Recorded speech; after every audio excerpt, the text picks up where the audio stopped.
15 hostile drones. 1 U.S. aircraft carrier.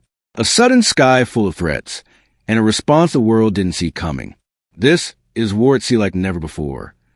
In the vast expanse of the Arabian Sea, under the blistering heat of a Middle Eastern sun, a U.S. Navy aircraft carrier sliced through the waves, part of Carrier Strike Group 9, patrolling international waters near a region plagued by tension and unpredictability.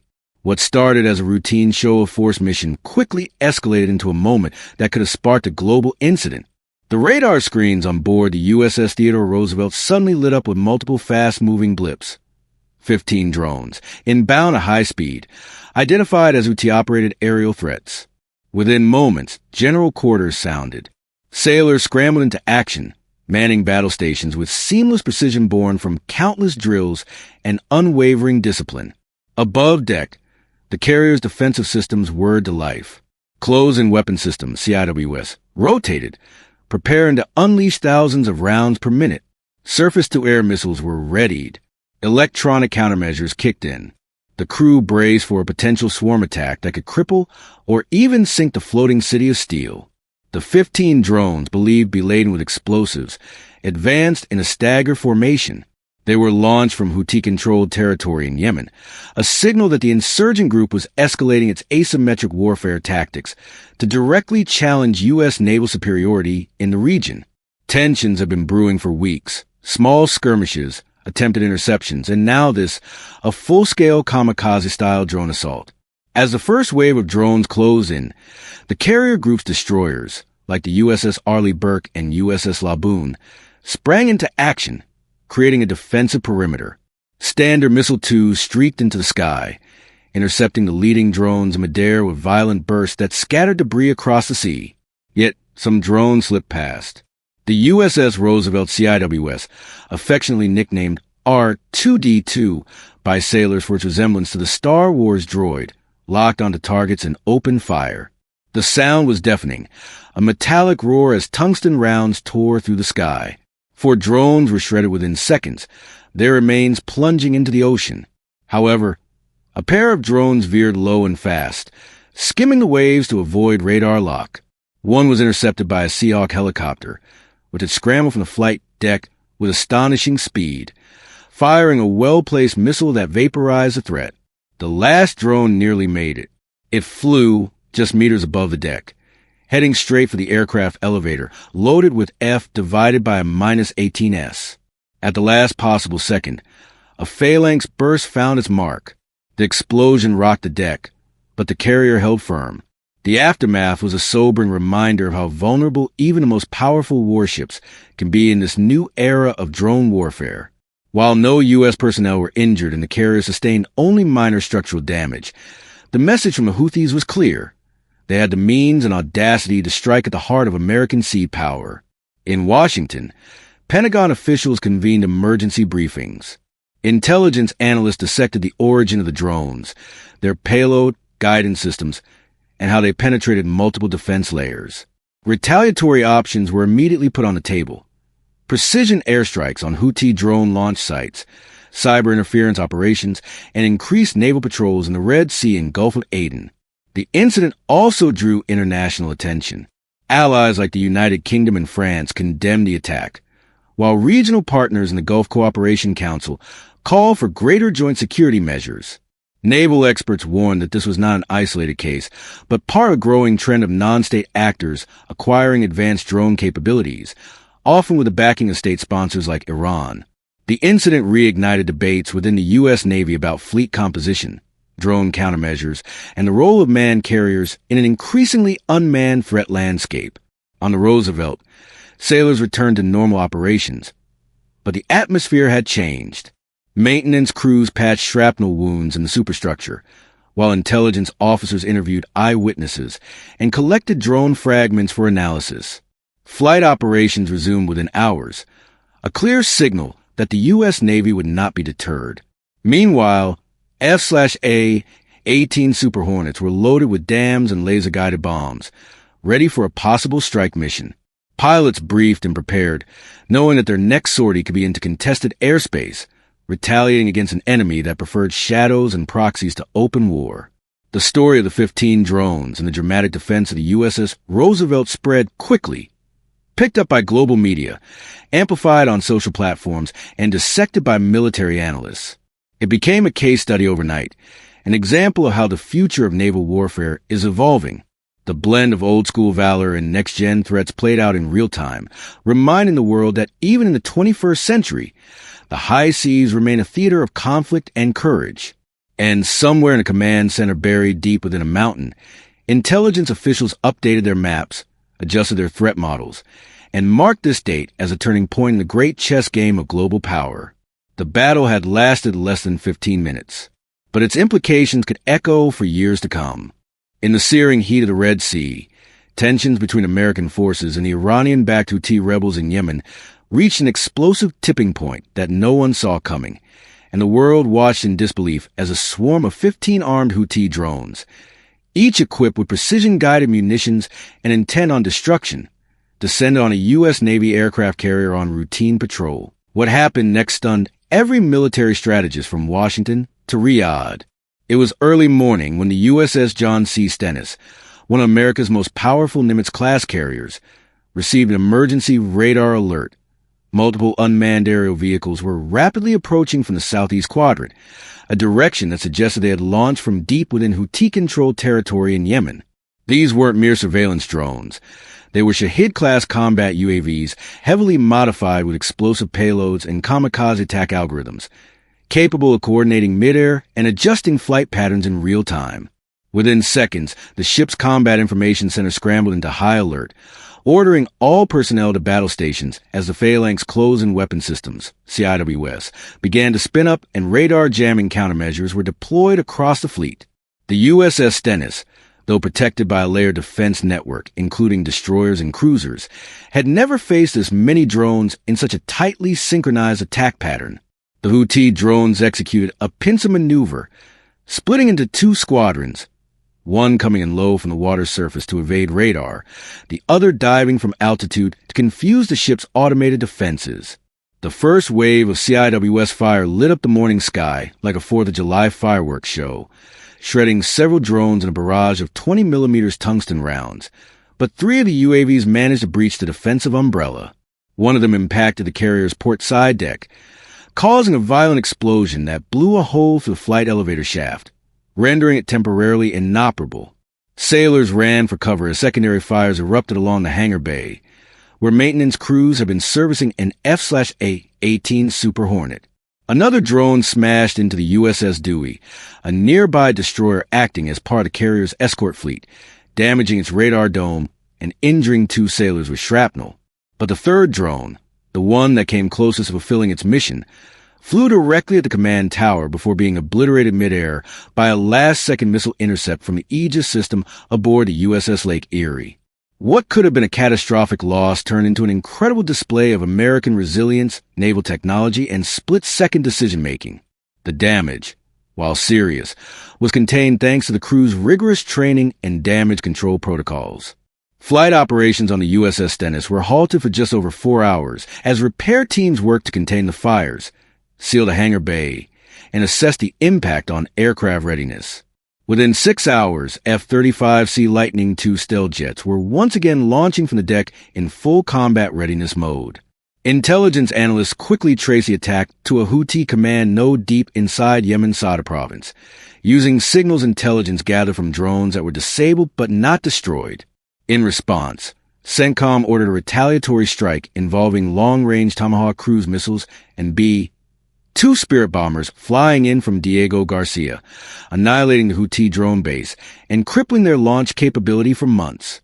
The incident was a wake-up call, not only for the U.S. Navy but for the entire Western world, watching rogue groups leverage asymmetric warfare and low-cost drone technology to challenge superpowers. Defense experts of the Pentagon immediately pushed forward new procurement plans for upgraded electronic warfare suites, laser-based point defense systems, and AI-enhanced drone swarm countermeasures. President of the United States addressed the nation later that evening, stating, "We will never tolerate an attack on our forces at sea. Those who seek to harm our men and women in uniform will be met with swift and overwhelming force." The political ramifications were just as significant. In the United Nations Security Council, emergency meetings were held as global maritime powers discussed escalating threats to international shipping lanes to the Red Sea and Bab el-Mandeb Strait, through which nearly 10% of the world's oil supply flows. Meanwhile, back on the USS Stennis, life returned to a tense normal. Pilots and sailors wore the scars of battle with silent pride, knowing they had faced one of the most coordinated and lethal drone attacks in naval history, and emerged standing. Morale soared, not out of arrogance but through unity and resolve. New defensive drills were enacted across the fleet. Stories of heroism began to emerge, like that of Petty Officer Marcus Hill, who manually sealed off a ruptured fuel line amid flames to prevent a catastrophic secondary explosion, or Lieutenant General Reyes, who coordinated a counterflight of F divided by a -18S mid-attack to chase down the remaining drones. The Houthi drone assault on the USS John C. Stennis marked a pivotal moment in modern naval warfare. It wasn't just a battle, it was a turning point. As military analysts examined the wreckage and rewrote doctrines, one thing became clear. The battlefield had changed forever, and America was already adapting. The sea, once dominated by battleships and aircraft, was now an arena where artificial intelligence, drones, and rapid response systems ruled the moment. And though the attack left scars, it also reaffirmed America's unwavering commitment to protecting its forces, allies, and global peace. Would you like the next episode to follow this incident with a continuation, perhaps focusing on the U.S. retaliation mission or a new threat from another region? As the thick smoke cleared over the raging sea and the echoes of destruction slowly faded into thunderous churn of the Red Sea's waters, what remained was a scene of devastation and defiance. The U.S. aircraft carrier, though scarred by the unprecedented assault of 15 Houthi drones, remained afloat, its silhouette bruised but unbroken, a towering symbol of American naval might and strategic dominance. The sailors aboard, rattled yet resolute, quickly transitioned from defense to retaliation protocols. The incident had been not just an attack. It was a declaration, a calculated attempt to test the nerve, technology, and tactical resolve of the U.S. Navy in one of the most volatile maritime corridors on the planet. From the command center deep within the carrier's armored hull, encrypted communications crackled to life as urgent orders raced across the globe. Central Command reviewed the unfolding incident in real time. Satellites repositioned, destroyers on periphery received repositioning coordinates, and airborne assets were directed toward the operational theater. As the day shifted into night, the battered carrier launched a second wave of F/A-18 Super Hornets, not in defense this time, but as part of a coordinated response. The mission: identify, neutralize, and dismantle every known Houthi drone launch site within a wide radius. These strikes were swift, silent, and savage, showcasing precision-guided munitions, cutting-edge targeting software, and the unmatched synergy between naval air power and space-based reconnaissance. Military analysts around the world watched the footage released by the Pentagon with awe, tracking pods capturing the near-invisible drones being obliterated mid-flight, and infrared systems showing entire compounds leveled with single payloads. The message was loud and unmistakable. American might is not to be trifled with. Meanwhile, inside the Pentagon, the Defense Secretary convened an emergency briefing with the Joint Chiefs. Sitting at the long oak table surrounded by monitors streaming live feeds from the Middle East, the generals didn't just discuss counterattack strategies. They evaluated escalation thresholds. The geopolitical ramifications were immense. The Red Sea, a vital artery for global commerce, had now become a battleground. International allies were notified. NATO's maritime rapid response units were put on alert. The UK dispatched a destroyer to the Gulf of Aden. France activated its own assets stationed in Djibouti. Israel quietly offered intelligence assistance. The world knew this wasn't just a U.S. problem. It was a direct threat to the stability of international trade and regional peace. On the ground in Yemen, the Houthis, emboldened by regional alliances and perhaps covert backing, quickly released propaganda claiming victory. But their jubilation was premature. While their drones had managed to score superficial damage and briefly shock the carrier's crew, the reality was far grimmer for them. Every hour brought new intelligence, new airstrikes, and tighter international sanctions.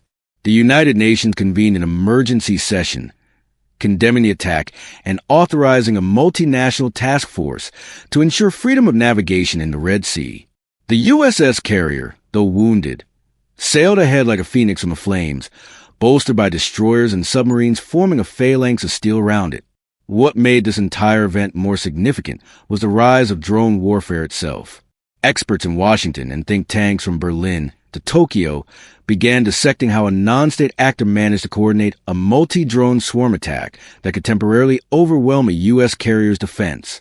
The answers lay in asymmetric warfare, AI-guided targeting, and low-cost, high-yield attack strategies. But more importantly, it sparked a surge of innovation within American defense circles. Within weeks, DARPA accelerated funding into drone countermeasures. The Navy rolled out updates to its Aegis combat system, and new ship-mounted laser turrets were tested in Pacific exercises. Back aboard the carrier, repairs began even as the ship remained on high alert. Naval engineers worked around the clock, welding steel plates, restoring communication rays, and ensuring all systems were operational. Morale, surprisingly, surged. Among the sailors, there was no fear, only fury. They had been tested, and they had prevailed. Stories of heroism began to circulate. The radar technician who manually recalibrated the CIWS in the middle of the attack, the pilot who took off with minimal runway clearance to intercept inbound drones, the medic who treated the wounded without a second thought. These stories, captured by onboard journalists, soon flooded social media and news networks. America didn't just see a military response.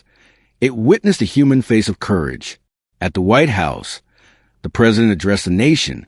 Standing at the Resolute desk, flanked by flags and gravitas, he said, "Let there be no misunderstanding.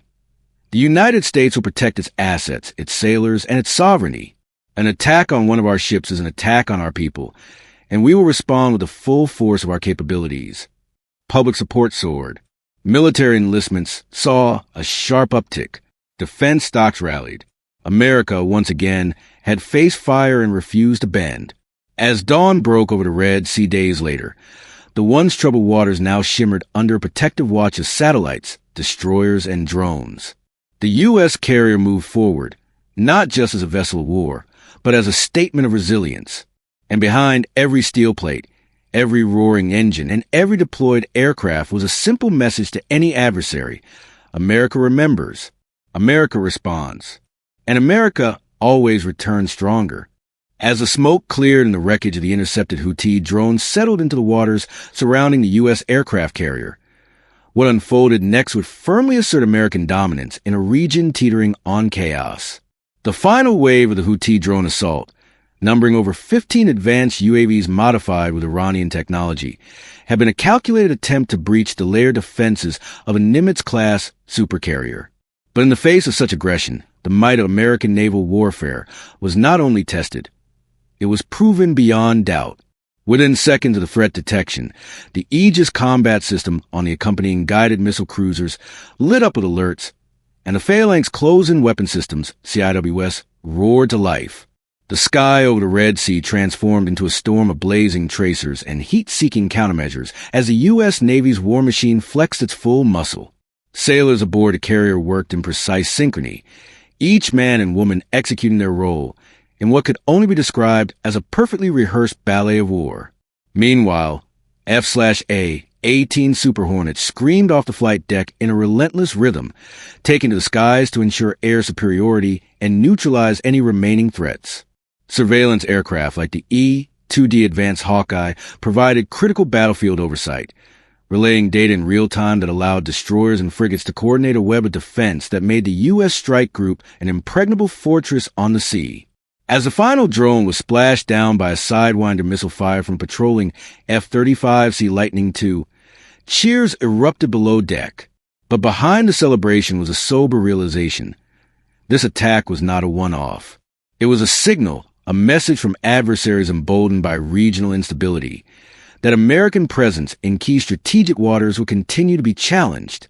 However, what they failed to consider was the sheer tenacity and preparedness of the U.S. Navy.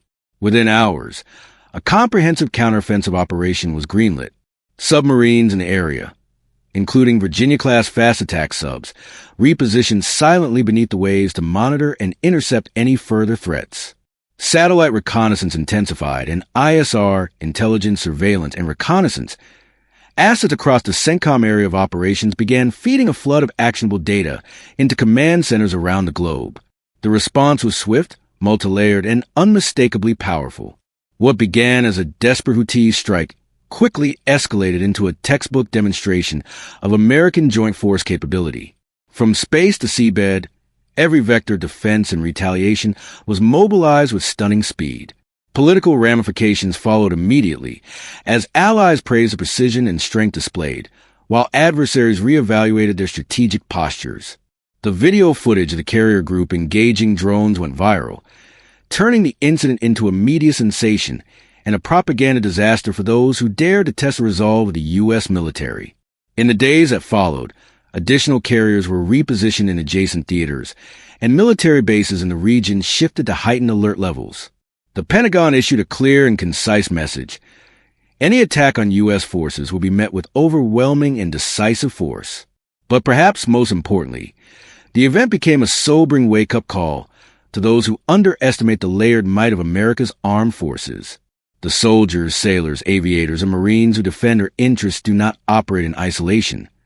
They are backed by decades of innovation, strategy, and the unyielding spirit of a nation that refuses to be intimidated. On that day, as the waves of the Red Sea calmed and the night returned to eerie stillness, the world was reminded of one unwavering truth. The United States may be tested, but will never be caught unprepared. The legacy of that engagement now lives on not just in debriefings or mission reports, but in the heightened awareness and renewed respect for the immense power that sails under the stars and stripes. This wasn't just a military engagement. It was a declaration of enduring strength in a world that still needs an anchor of order.